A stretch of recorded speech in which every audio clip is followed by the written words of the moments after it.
one pot Instapot spaghetti. This is super easy to make, and if you enjoy easy meals like this, please consider subscribing to my channel. So here's the ingredients we're going to be using. Got some beef, noodles, some Prego, and some diced tomatoes. I'm going to be using my Instapot here because it's really easy and you can do everything in this pot. So what I did was I pushed the saute button and I let it come up to heat a little bit.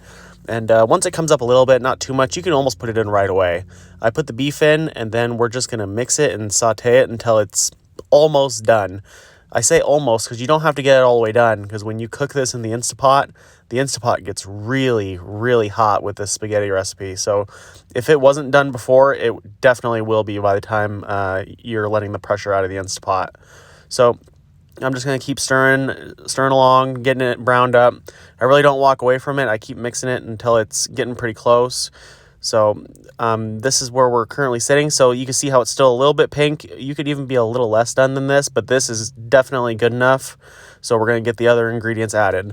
I'm going to add that can of diced basil, garlic, and oregano tomato.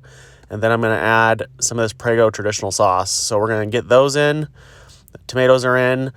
And then the sauce. So I noticed that this was a little liquidy, more liquidy than usual, but I still added a cup and a half of this jar of water. I usually do that, but I still noticed this was a little bit more liquidy than usual, but it's going to be okay because this really soaks up a lot of the liquid with all the pasta in there.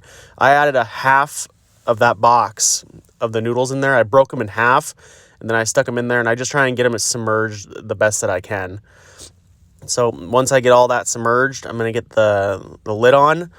I'm going to put it in the seal position, and then we're going to, I forgot that I added some black pepper on top of the other tomatoes and stuff.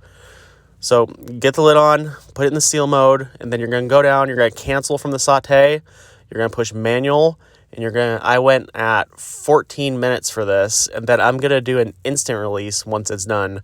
So once it beeps, you're going to go up to the top, do an instant release. I put a towel on top of it just to prevent some of that water from going everywhere.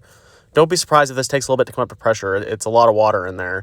So again, it looks liquidy, but a little tip I found too is when you take that bowl out and you set it on the counter, this is really hot. You're going to want to wait a good 10 to 20 minutes probably before you even eat this.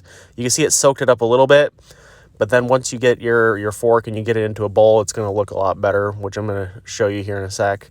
So then I just added some cheese, and this turns out amazing. Me and my family really like it.